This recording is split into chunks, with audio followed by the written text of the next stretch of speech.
श्री सद्गुरु महाराज की जय। सत्संग सुधा द्वितीय भाग। अपने गुरु की याद में। आराध्य देव गुरुदेव की वाणी।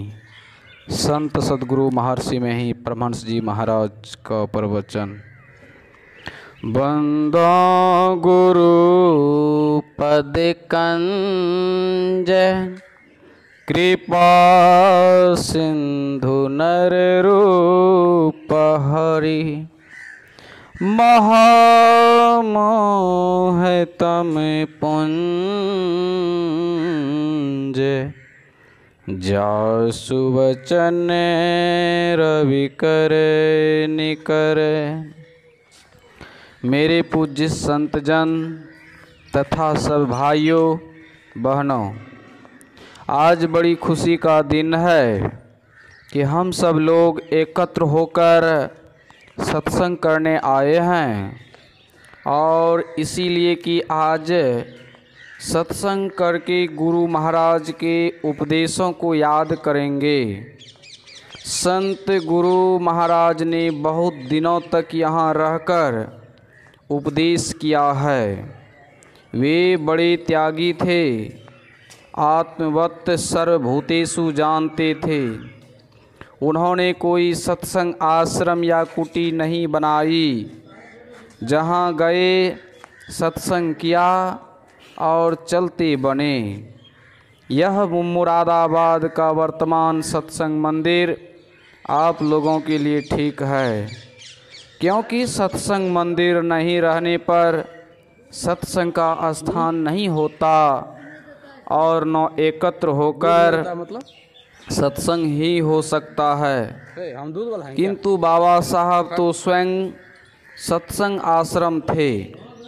वे जहाँ रहते थे वहीं सत्संग मंदिर हो जाता था। बाबा नंदन साहब को भी मैं धन्यवाद देता हूँ तथा लाला बलभद्रदास जी साहब को मैं नहीं भूलता। किसी ने तन देकर, किसी ने धन देकर तथा किसी ने मन देकर इस सत्संग भवन का निर्माण किया। अब परमात्मा से प्रार्थना करता हूँ कि जिस मतलब से यह आश्रम बनाया गया है वह बराबर होता रहे। हम लोगों के रहते हुए तथा हम लोगों के पीछे भी जब तक पृथ्वी रहे तब तक यह कायम रहे। मैं इतना ही बाबा साहब के विषय में जानता हूँ कि सन 1909 ईस्वी में भागलपुर में मैंने उपस्थित होकर उनका सत्संग देखा तथा 1919 ईस्वी में उनका देहावसान हुआ। 1909 ईस्वी के आश्विन महीने में वे वहाँ पहुँचे थे तथा 1919 ईस्वी की 19 जनवरी को उन्होंने अपना शरीर छोड़ा। भागलपुर में उनका विचित्र दर्शन हुआ। मैंने कभी ऐसा दर्शन किया ही नहीं था। सत्संग का समय निश्चित नहीं था कि इतने समय से इतने समय तक 6 बजे प्रातः काल से 2:30 3 बजे रात तक सत्संग होता रहता था। आप कहेंगे भोजन, उनको भोजन के लिए चौके में जाना नहीं पड़ता था। जहाँ बैठे रहते थे वहीं भोजन कर लेते थे। शौच से निवृत्त होने के लिए जाने आने में कुछ विलंब ही नहीं लगता था। मालूम होता था जैसे गए वैसे ही लौट कर चले आए। सत्संगी जो बैठे रहते थे बाबा साहब उन्हें सदुपदेश सुनाया करते थे। जब सब लोग सो जाते थे तब वे भी यह कहकर कि लो साहब सब लेट गए, अब मैं भी लेटता हूँ, लेट जाते थे। फिर प्रातः 6 बजे से पहले तैयार ऐसे थे विचित्र हमारे बाबा साहब। गोरखपुर में एक रात बाबा साहब बोले, मैं लिखता हूँ, तुम जागो। मैं जागता रहा। पीछे कुछ देर के बाद मुझे नींद आई तो वे बोले, लेट जाओ। प्रातःकाल होने पर बोले, आज रात को लाला खूब जगा। उनके काम विचित्र थे। एक दिन बाबा साहब ने मुझसे पूछने की कृपा की, इतने दिनों तक क्या करते थे? इस वेश में कब आए? मैंने कहा, सन 1904 ईस्वी। 1904 ईस्वी में मैंने स्कूल छोड़ा और उसके बाद से गुरु मंत्र का जाप तथा गुरु मूर्ति का ध्यान करता था। पुनः पूछने की कृपा की, क्या गुरु मूर्ति को ध्यान में हूबहू देख लिया? मैंने कहा, नहीं हुजूर, धुंधली दिखाई पड़ती थी। उन्होंने कहा, ध्यान में हूबहू दर्शन होता है। इसके पहले श्री बाबू महेंद्र नाथ जी के बड़े भाई श्री राजेंद्र नाथ जी ने मुझे दृष्टि योग का कायदा बतला दिया था। वे भी बड़े विचित्र लोग थे। वकील का काम करते थे। बीए पास करने पर इनका विवाह हुआ था। एक पुत्र हुआ ही था कि स्त्री मर गई। पिता इन्हें विवाह करने के लिए बाध्य करने लगे। इन्होंने कहा, मुझे एक लड़का है। फिर इन्होंने बाबा साहब को एक पत्र लिखकर अपने पिताजी के अभिरुचि बतलाई। बाबा साहब ने पत्रोत्तर में लिखा, तुम विवाह का शौक जानते हो। विवाह होने पर जो होता है सो भी जानते हो। पुत्र नहीं होने पर जो होता है सो जानते हो। पुत्र होने पर जो होता है सो जानते हो। स्त्री मरने पर जो होता है सो भी जानते ही हो। आप चाहे विवाह करो या मत करो। बाबा साहब के पत्र को पढ़कर उन्होंने पुनर्विवाह नहीं किया। बाबा साहब के विषय में मैं कम ही जानता हूँ। जो कुछ जानता हूँ अब तक याद है। पहले साल जब मैं यहाँ आया था तो मुझ पर बड़ी कड़ाई होती थी। एक बार लाला बलभद्र दास टंडन महोदय जी ने गुरु ग्रंथ साहब का पाठ किया और उसका अर्थ भी किया। बाबा साहब ने मुझसे पूछा, तुमने क्या समझा? कहो। मैं सब न कह सका, थोड़ा सा ही कहा। इस पर बाबा साहब ने मुझे बहुत फटकारा, धिक्कारा और भला बुरा कहा। मैं सदराला साहब के पास गुरुमुखी सीखने के लिए जाया करता था। सदराला साहब बाबा साहब से बोले, इस बेचारे को क्यों फटकारते हो? इसकी जान पहचान का यहाँ कोई भी नहीं है। बाबा साहब बोले, मैं चाहता हूँ यह जल्द अच्छा हो जाए। जिस प्रकार अपने लड़के को या छोटे भाई को कोई गढ़ता है, उसी प्रकार मैं इसको गढ़ना चाहता हूँ। यह सुनकर मेरे हृदय का दुख दूर हो गया। दूसरी बार एक दिन भागलपुर में बाबू धीरज लाल जो गंगा स्नान करके आए थे और मैं झाड़ू लगाकर साफ सुथरा कर चुका था। बाबा साहब हम दोनों को एकांत में बुलाकर कहने लगे, लो मैं शब्द अभ्यास बताता हूँ, किंतु पीछे करना। मैंने 32 वर्षों तक दृष्टि योग का अभ्यास किया, तुम कम से कम 10 वर्ष तक अवश्य करना। तुम अभी शब्द साधना नहीं करना, पीछे करना। उनके ख्याल में आया होगा इस शरीर का रहना विशेष दिन नहीं होगा, ये लोग बहुत दूर रहते हैं। मैं यहाँ हर साल आया करता, बल्कि कभी कभी साल में 2 बार भी आ जाता। एक साल जब आया तो देखा कि इस समय बाबा साहब बहुत मस्ती में हैं। बाबू रघुवर दयाल जी के मकान की गली के पास ही बैठकर भजन कर रहे हैं। मुरादाबाद में एक बार उनका फ़ोटो लेने लगे तो बाबा साहब ने लोगों से पूछा, यह क्या कर रहा है? लोगों ने उत्तर दिया, बाजा ठीक कर रहा है। फिर मेरी ओर संकेत करके बोले, बेटा हर साल आता है, बेटा हर साल आता है।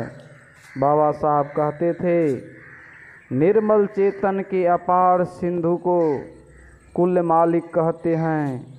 जहाँ ज्ञान ज्ञाता ज्ञेय कुछ भी नहीं है, जो ईश्वर सर्वव्यापी अपरंपार शक्ति युक्त है, उसको लोग क्यों नहीं पहचानते हैं।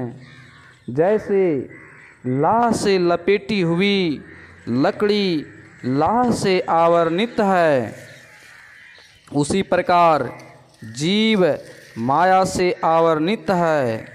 किंतु जिस प्रकार उस लकड़ी को अग्नि के तेज में रखने से लाह पिघलकर नीचे गिर जाती है, केवल लकड़ी रह जाती है, उसी प्रकार ध्यानाभ्यास करते करते सब जड़ आवरण उतर जाते हैं तथा केवल शुद्ध आत्म तत्व अकेला रह जाता है।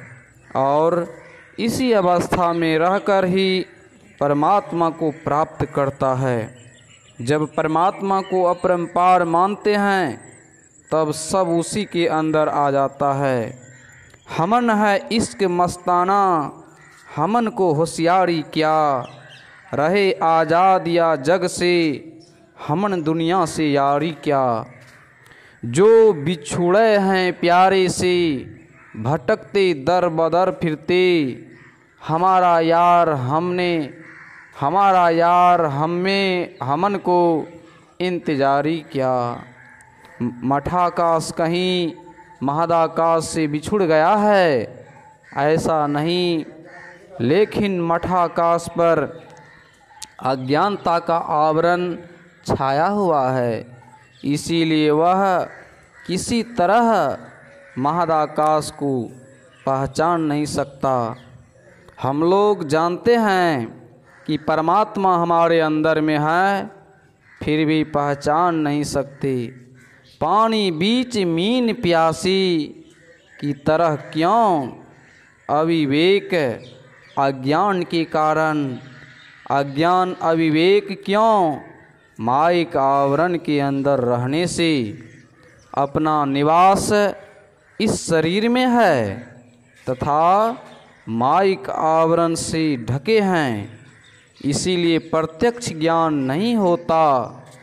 इसका कारण इतना ही है कि हम शरीर के अंदर कैद हैं, इसीलिए इंद्रियों के विषयों को ही जानते हैं।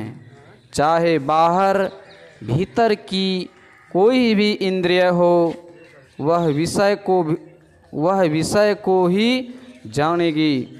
सोचने पर मालूम होता है कि हमारे कारण ही सब इंद्रियां चलती हैं, परंतु हम नहीं जानते कि इनसे छूटकर हम क्या जान सकते हैं।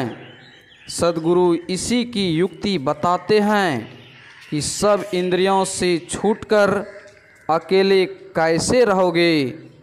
जागृत, स्वप्न और सुषुप्ति, इन तीन अवस्थाओं में हमारा ज्ञान एक तरह नहीं रहता, तीन तरह का हो जाता है। जागृत के ज्ञान से स्वप्न के ज्ञान में अंतर हो जाता है। जैसे जागृत के समय बाहर में देख सुनकर जैसा ज्ञान होता है, स्वप्न में वैसा नहीं होता। क्यों? स्वप्न अवस्था में चेतन शक्ति सिमटकर शरीर में प्रवेश कर जाती है। पहले का किया हुआ कर्म ही स्वप्न अवस्था में स्मरण हो आता है तथा उसी का चित्र देखते रहते हैं। सुषुप्ति अवस्था में कुछ देखते सुनते भी नहीं, घोर निद्रा में चले जाते हैं। जगने पर कहते हैं आज खूब सोया। वह अवस्था अगर दुखदाई होती तो जग जाते, लेकिन सुख मिला इसीलिए तो बेहोश होकर पड़े रहे। इसी तरह सोचने से ज्ञात होता है कि अवस्था भेद से ज्ञान भेद होता है। अवस्था भेद हो, उस अवस्था भेद से स्थान भेद नहीं हो, असंभव है। जागृत अवस्था के स्थान पर यदि हम स्वप्न अवस्था में भी रहते तो बाहरी इंद्रियां निश्चेष्ट नहीं होती। स्वप्न अवस्था में जिस पर स्थान पर रहते हैं, अगर सुषुप्ति में भी वही रहना होता तो सुषुप्ति अवस्था में भी जानते, किंतु ऐसा नहीं होता। स्वप्न अवस्था में तो जो पहले जागृत अवस्था का देखा सुना है, मन के संकल्प से उसी का चित्र देखते सुनते भी हैं, किंतु सुषुप्ति अवस्था में कुछ भी देख सुन नहीं सकते, बेहोश पड़े रहते हैं। अतः जानना चाहिए कि इस शरीर में किस किस अवस्था में किस स्थान में रहते हैं। यही तन में मन कहाँ बसते है, निकसी जाए के ही ठौर। गुरु गम है तो परखीले, नातर कर गुरु और। नैनो माही मन बसै, निकसी जाय नौ ठौर। सतगुरु भेद बताइया, सब संतन सिर मोर। कबीर साहब, जागृत अवस्था में आँख के स्थान में मन का निवास स्थान है, केवल संतवाणी में है, इसीलिए यह बात मान ले, सो नहीं। विचारने पर भी मालूम होता है कि ये बातें शरीर के अंदर हैं। शरीर के अंदर ढूंढें तो कैसे? अंदर में ढूंढने के लिए दृष्टि को बहिर्मुख से अंतर्मुख कीजिए। बहिर्मुख से अंतर्मुख होना कठिन नहीं, बाहर देखना बंद कीजिए। अर्थात आँख बंद कर लेने पर बाहर का देखना बंद हो जाएगा। तब किधर देखोगे? तब किधर देखेंगे? भीतर में। अब पूछिए, भीतर में कहाँ हैं? उत्तर होगा अंधकार में। पुनः प्रश्न होगा, वह अंधकार कहाँ? तब उत्तर होगा नैनाकाश में। जो आज ब्रह्मानंद में रहते हैं, वे भी पहले इसी नैनाकाश के अंधकार में थे। जानी ले सत्य पहचानी ले, सूरत सांची बस दीदे दान, सूरत सांची बस दीदे दान। दरिया साहब बिहारी। नेत्रस्थं जागृतं विद्यात् कंठे स्वप्नं समाविशेत, सुषुप्तं हृदयस्थं तु तुर्यं मूर्धन्यं संस्थितम्। ब्रह्मोपनिषद।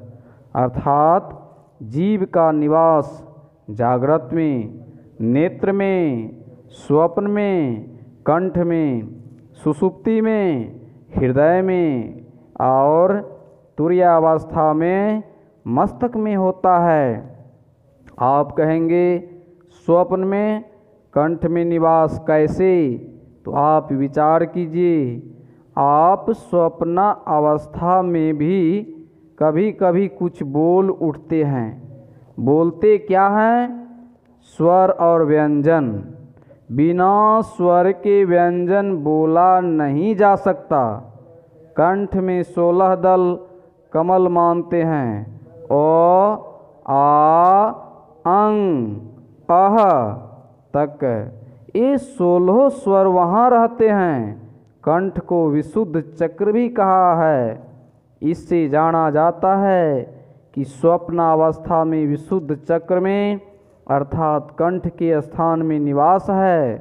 फिर कहेंगे सुषुप्ति अवस्था में हृदय में कैसे निवास है? तो विचारिए। सुषुप्ति अवस्था अर्थात गहरी नींद की अवस्था में, गहरी नींद की अवस्था में भी हम लोग श्वास लेते हैं। अगर यहाँ निवास नहीं हो तो श्वास नहीं ले सकते तथा श्वास प्रश्वास की क्रिया बंद हो जाती।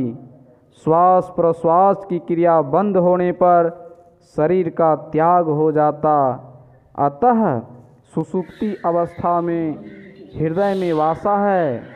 उपर्युक्त विवेचन से यह स्पष्ट जानने में आता है कि स्थान भेद से अवस्था भेद होता है तथा अवस्था भेद से ज्ञान भेद होता है।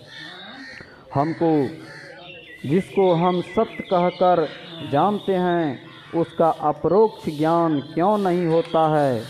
बुद्धि से सोचने समझने पर मालूम होता है हम उस स्थान पर नहीं हैं जहाँ रहकर पहचान हो।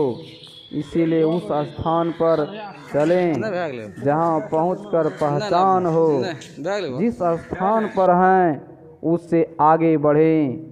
उसकी पहचान हो जाने पर फिर आगे बढ़ें। एवं प्रकार से उत्तरोत्तर आगे बढ़ते हुए तथा आगे बढ़ने में स्थान भेद से ज्ञान भेद होगा। ज्ञान बदलते हुए उस स्थान पर पहुँचेंगे जहाँ साक्षात्कार होगा। वहाँ अकेले रहेंगे। यहाँ लोग वस्त्राभूषण से अपने को सजाते हैं किंतु वहाँ जाने पर बिल्कुल उतर जाते हैं, नंगे हो जाते हैं। तब इतने सुंदर प्रतीत होंगे जितने की खूब सुंदर कपड़े तथा जेवरों से सजाकर कभी सुंदर नहीं हुए थे। इसीलिए आगे चलो। पहले वर्णन हो चुका है कि तुरीय अवस्था में मूर्धा में वासा होता है। मूर्धा में वासा होता है तथा जागृत अवस्था में आँख में। इसीलिए आँख के स्थान से आगे चलो। आगे चलने के लिए क्या यत्न हो? क्या इसके लिए चीर फाड़ कराई जाए? नहीं। डॉक्टरों की यहाँ कुछ नहीं चलती। डॉक्टरों का काम केवल स्थूल में है किंतु सूक्ष्म का कार्य संतों के द्वारा ही संपादित होगा।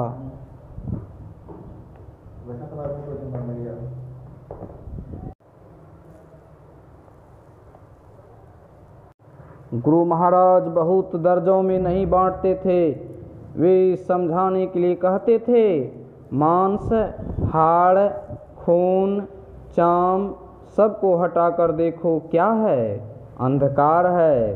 अंधकार के बाद क्या होगा? प्रकाश होगा। प्रकाश के लिए कैसे विश्वास किया जाए? तो देखो, जीवित मनुष्य की आँख में रोशनी ज्योति रहती है, मुर्दे शरीर की आँख में ज्योति नहीं रहती।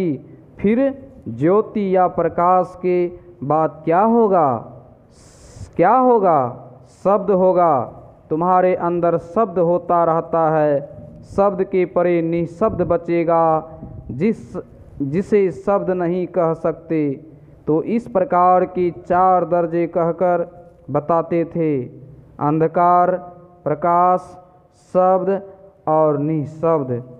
इन तीनों अर्थात अंधकार, प्रकाश और शब्द के परे जो निःशब्द है, यही निःशब्दं परमं पदम है।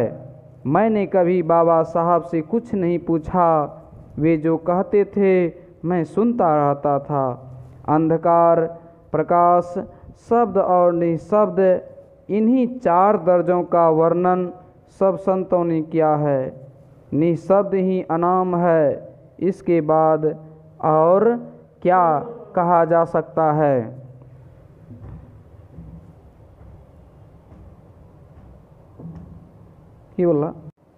किया जा सकता है।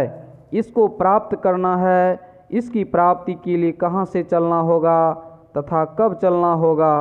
जागृत में ही आप कुछ साधन भजन कर सकेंगे। इसीलिए जागृत अवस्था में आप जहाँ हैं वहीं से चलिए। इसके लिए पहला कर्म मानस कर्म होगा। मानस कर्म होते होते आपका निज कर्म होगा, सूरत का काम होगा।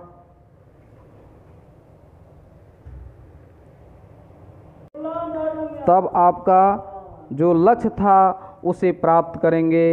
यद्यपि इसको नानक, तुलसी, कबीर आदि सब संतों ने कहा है, यद्यपि इसको नानक, तुलसी, कबीर आदि सभी संतों ने कहा है, तथापि इनकी साधना नानक पंथ, कबीर पंथ, तुलसी पंथ आदि नामों से अभिहित है। लेकिन अपने देश पर विचार कीजिए। जब तक स्कूल में पढ़ा तब तक यही पढ़ा कि यह छोटे छोटे राज्यों में बटा था। केवल अशोक के समय में एक बड़ा साम्राज्य था। एक राजा दूसरे राजा से लड़ते थे। क्यों? आपस में मेल नहीं था। स्वयं अकेले लड़ने